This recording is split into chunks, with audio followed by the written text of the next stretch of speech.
Yo tout le monde, je sais ça fait longtemps, on a enfin les 32 qualifiés pour la Coupe du Monde et je vais m'apprêter à un petit jeu que j'aime bien faire et vu que j'ai un peu de temps devant moi, je vais vous donner mes favoris pour cette compétition. Bon, je sais que ça a lieu dans 6 mois mais je pense que les tendances mondiales sont assez bien ancrées depuis 1 an et demi, 2 ans, depuis le dernier Euro, voire même depuis la dernière Coupe du Monde pour vous donner mes tendances, mon petit feeling à 6 mois de la compète. Alors vous êtes prêts? C'est parti.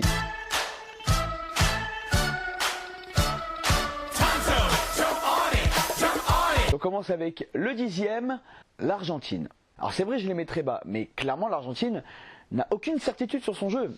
Ils ont Messi qui les a sauvés au dernier match et puis c'est tout. C'est poussif, ça sait pas contrôler le ballon, ça manque d'agressivité. Il y a un problème parce que Dybala, qui est pas dans la meilleure saison de sa vie, en plus galère vraiment à s'imposer dans cette équipe parce que incompatible avec Messi, soi-disant. Je pense qu'il y a moyen de trouver, mais dans son rôle c'est incompatible avec Messi. Et que la défense c'est trop fébrile et que voilà. Donc l'Argentine reste une grosse équipe. Je les mets 10e favori. J'ai même hésité à faire un top 9 et pas les mettre dedans, mais je me suis dit quand même que quand on a Messi dans son équipe, et on l'a vu à la dernière Coupe du Monde, quand on a Messi dans son équipe, ça peut tourner à son avantage à tout moment. Donc voilà, 10e Argentine. Numéro 9, la France. Alors non, c'est pas du trolling, c'est pas de la provoque gratuite, c'est juste que alors, il faut savoir qu'en Europe, globalement, tout le monde voit la France dans le top 5, top 6 des favoris pour cette Coupe du Monde. Mais je pense qu'ils voient peut-être pas autant les matchs que nous on les voit. Et globalement, le dernier France-Allemagne était cool. Hein. Je ne veux pas cracher dans la soupe. Enfin, Allemagne-France, pardon, c'était plutôt cool. Mais on s'emmerde avec cette équipe. Chouïa, non ? Je reste persuadé que quoi qu'il arrive, vous allez voir dans ce top, c'est les équipes qui vont créer du jeu qui risquent de gagner. Hormis une ou deux exceptions. En dehors du Portugal au dernier Euro, qui était une équipe de contre et une équipe qui savait défendre collectivement, globalement, si vous regardez tous les trophées gagnés au niveau continental ou mondial, ces 8 dernières années, vous avez que des équipes qui créent du jeu. Espagne, Allemagne, Chili, Australie. Oui, je sais, l'Australie c'est que l'Asie, mais pour avoir suivi la Coupe d'Asie, parce que j'adore cette équipe d'Australie, ça sera mon équipe coup de cœur d'ailleurs.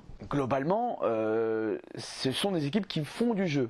La seule exception, clairement, c'est le Portugal. Pour la France, est-ce qu'une équipe qui, déjà, globalement, le contenu de leur match est inquiétant, et moi ce qui m'inquiète le plus, c'est pas tant le 0-0 face au Luxembourg, c'est un accident, ça peut arriver, ça arrive à tout le monde. C'est surtout la défaite en Suède, parce que là tu as l'occasion d'être le taulier, de t'imposer, de tuer le groupe à 3 journées de la fin, et tu te retrouves à perdre 2-1. Alors je sais qu'il y a la boulette de Lloris, mais la boulette elle arrive parce que tu n'as pas réussi à tuer le match avant, et tu n'as pas réussi à réellement prendre l'avantage définitivement dans ce match-là. Donc tu le perds. Et est-ce qu'une équipe peut faire du jeu sans latéraux ? Parce que la France, dans ce top 10, est je pense l'équipe qui a les latéraux les plus faibles, à part le cas Digne, qui peut... Alors je sais pas pourquoi tout le monde pense que Digne n'a pas de niveau, mais Digne a un vrai niveau, il joue au Barça, et contre l'Allemagne on l'a vu, il peut être très très bon quand il veut. On n'a que lui comme latéral à peu près convenable, le reste c'est néant, c'est pas le niveau international. Et puis surtout, que veut faire Deschamps ? C'est ça la question. Est-ce que Deschamps veut vraiment faire du jeu ? Ou est-ce que Deschamps veut faire du Deschamps ? En gros, est-ce que la Dèche veut juste blinder contre les grosses équipes et faire du jeu, sachant qu'il a 2 systèmes en gros, il a un 4-3-3 avec 3 vrais, mais un milieu à 3 très solide, où il peut mettre du Sissoko, où ça le dérangera pas de mettre du Matuidi et du Kanté, ça le dérangera pas de vraiment faire une équipe forte, ou alors est-ce qu'il va céder à son 4-2-3-1 que moi j'appelle 4-2-4, parce que les 4 de devant en gros sont un peu en roue libre. L'avantage c'est que les 4 de devant, on peut mettre le double quasiment. On a cette chance-là, on peut interchanger. On a une génération de fous, on a cette chance-là. En espérant qu'il n'oublie pas Fekir. Dans un 4-2-4, Fekir, au milieu de tout ça, il peut faire du bien. Mais bon, c'est la vérité de maintenant, ça on verra au mois de juin. Bref, si Dédé se laisse la chance au produit, il y a moyen que ce soit beau. Mais pour l'instant, la réalité fait que la France, on s'emmerde. Merci pour le klaxon. Numéro 8, là ça va grincer des dents. Le Portugal. Oui, c'est le champion d'Europe et à l'heure d'aujourd'hui, je pense que le Portugal a plus de certitude sur son équipe et sur son groupe en général que la France. Alors c'est la première équipe défensive que je mets dans ce top, mais plus qu'une équipe défensive, c'est que eux par exemple, ils étaient dans un groupe plutôt moche, mais le seul match qu'il a fallu gagner et être sérieux, avec un Ronaldo en plus qui est pas bon depuis le début de saison, c'est sa première grosse saison de trou depuis une dizaine d'années. Ils l'ont fait quoi, ils l'ont gagné ce sacré match. Pour rester poli. parce que c'était quand même un putain de match. Hein. Et en plus, la Suisse, on sait que c'est un client. Et eux, ils l'ont battu, sans problème, nettement. Ils sont vraiment pas fait peur. Et dans ce groupe-là, quand on voit le parcours, on se dit, ouais, bah, au final, c'est solide. C'est-à-dire qu'ils vont avec... ils perdent une fois, que des victoires, voilà, pas de défaite. Ils perdent une fois.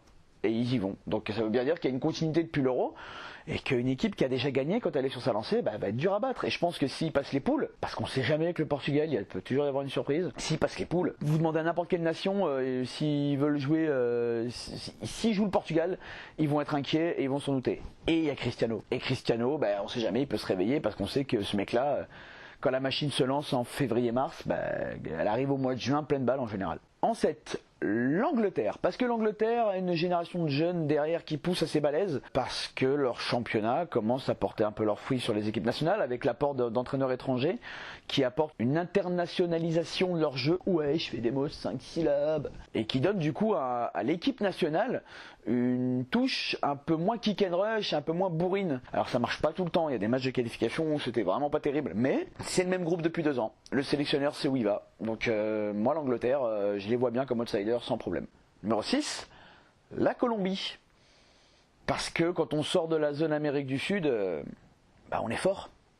Et la Colombie a prouvé il y a déjà 4 ans qu'ils étaient très forts et c'est la même génération a pris de la bouteille et a avancé ensemble. Fallait quand même attendre le dernier moment pour se qualifier, mais en même temps la zone est tellement balèze, la zone Am Sud. C'est quand même compliqué de pas les mettre dans le lot quoi. Et que à partir, c'est comme le Portugal.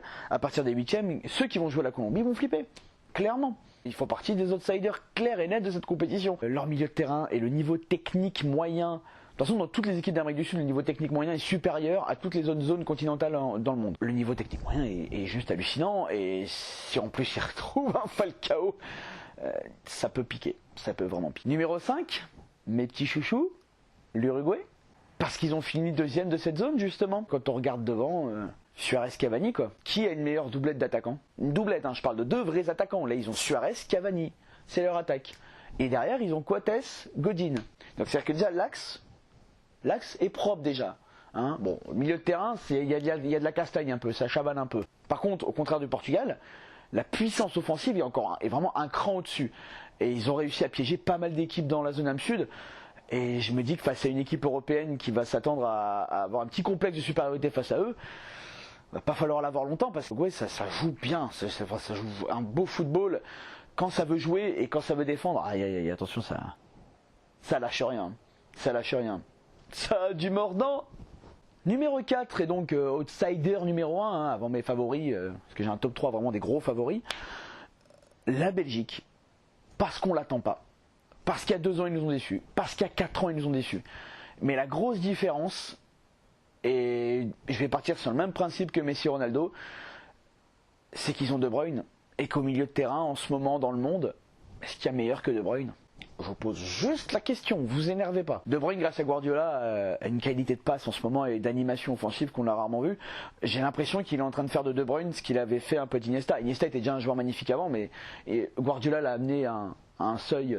légendaire, et là De Bruyne avait un bon niveau avant et là il l'amène à un niveau incroyable. Et quand on a un milieu de terrain de cette qualité là et des attaquants comme on a et derrière une défense, une belle défense en Belgique, défensivement ça vaut, et des beaux latéraux, pourquoi pas. Moi je pense que faudra surtout pas les sous-estimer et je pense que eux arrivent avec cette mentalité là.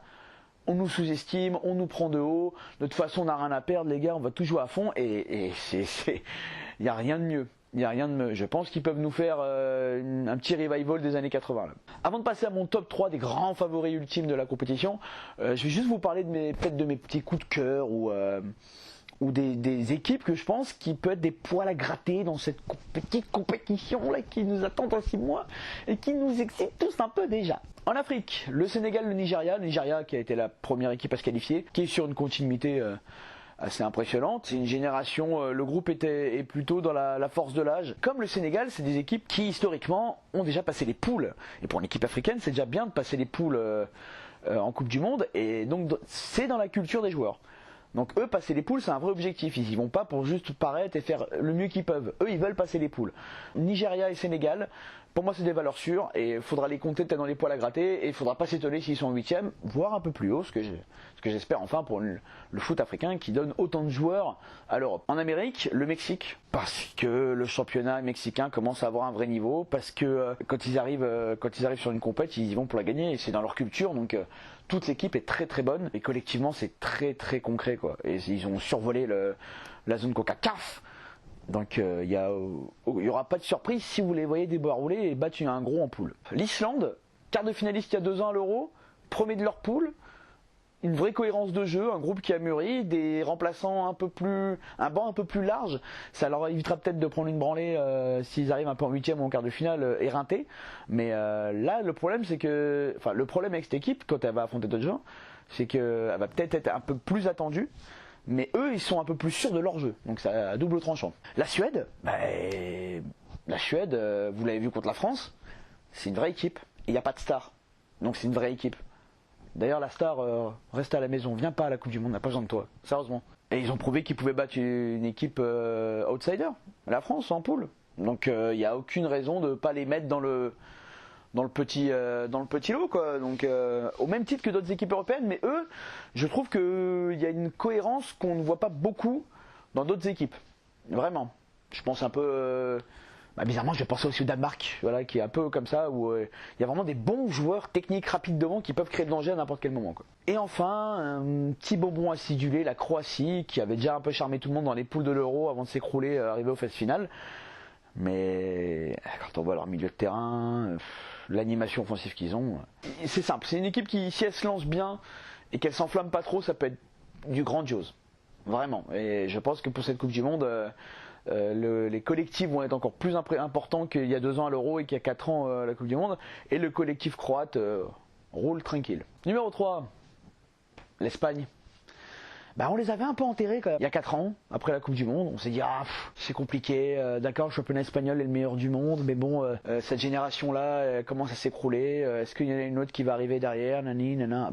Oui, la génération est arrivée derrière, et elle est impressionnante, et puis ça reste Piqué Ramos en charnière centrale. Ils sont pas si vieux que ça, donc ils sont encore là, et ça reste l'une des meilleures charnières centrales du monde, que vous le vouliez ou non. Il y a une seule équipe qui peut faire la comparaison en ce moment en Europe, et leur championnat reste le meilleur du monde, même s'il y a un petit creux, mais pour l'instant c'est largement dessus, et la formation espagnole a été tellement bonne pendant les années 2000 que là les fruits qu'ils récoltent maintenant, les fruits sont bien mûrs et bien tendres, la chair est nickel. Numéro 2, le Brésil, parce que ça fait longtemps qu'ils n'ont pas gagné, il va falloir s'y remettre les copains là, c'est nickel ce que tu as fait de cette équipe. C'est Neymar en taulier. Et derrière, voilà, c'est une vraie cohérence. Et quand cette équipe prend le jeu à son compte, je vois pas qui peut leur résister. S'ils commencent vraiment à avoir les occasions et à enflammer le match et à réussir leur dribble, c'est une machine infernale. Mais infernale. Je pense que les seuls qui peuvent vraiment les ennuyer sont les équipes un peu défensives. Et les équipes qui savent faire du jeu face à elles, vont commencer à s'agacer, à faire des fautes. Parce que une équipe qui est habituée à faire du jeu défend un petit peu moins bien. Un petit peu, parce qu'une équipe qui fait le jeu fatigue son adversaire, sauf qu'une équipe qui subit alors qu'elle a l'habitude de fatiguer les adversaires, elle réagit pas pareil. Et donc numéro 1,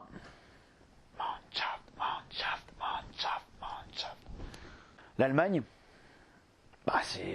pour moi c'est évident en ce moment. Le dernier exemple en date, c'est leur dernier match, si on prend Allemagne-France, la moitié de leur équipe titulaire n'était pas là, et ils nous ont bougé. Et il y a 2 ans en demi-finale, alors ça tombe bien en plus, je suis tombé par hasard demi-finale d'il y a 2 ans, et j'ai revu la première mi-temps, et avant le penalty, la France a une occasion, et en deuxième mi-temps, la France a 2 occasions et demie. L'Allemagne, on a une douzaine en tout, sur toute la rencontre, et a une possession de dingue, et voilà, et on se fait manger, et Lloris nous sauve 6 ou 7 fois dans le match. Donc l'Allemagne était la meilleure équipe d'il y a 2 ans, elle s'est fait sortir, ça peut arriver. Sauf que en plus Joachim Löw a eu l'intelligence entre temps pendant la Coupe des Confédérations de faire jouer tous les remplaçants pour qu'ils prennent aussi de la confiance. Donc en gros l'Allemagne a un réservoir d'une trentaine de joueurs, 35 joueurs, donc même s'il y a des blessés c'est interchangeable, ça joue tous de la même façon. En plus là où il est fort Löw, c'est qu'il prend pas évidemment il y a une ossature Bayern Dortmund, mais il va élargir, il va chercher des autres joueurs que nous on connaît pas parce que le Bundesliga est un championnat assez opaque. L'Allemagne en ce moment c'est le top européen, c'est le top mondial. Donc voilà, je vois pas ce qui pourrait empêcher l'Allemagne d'aller chercher une deuxième couronne consécutive, ce qui serait une première depuis 1958-62 avec le Brésil. Et là, il n'y a pas de star. Mais il y a un sacré collectif prêt pour la guerre. C'est un peu nul, non, les vannes guerre-Allemagne, ça se fait plus, ça. Merci à tous d'avoir suivi ce petit top 10, je vous fais des bisous, et à la prochaine.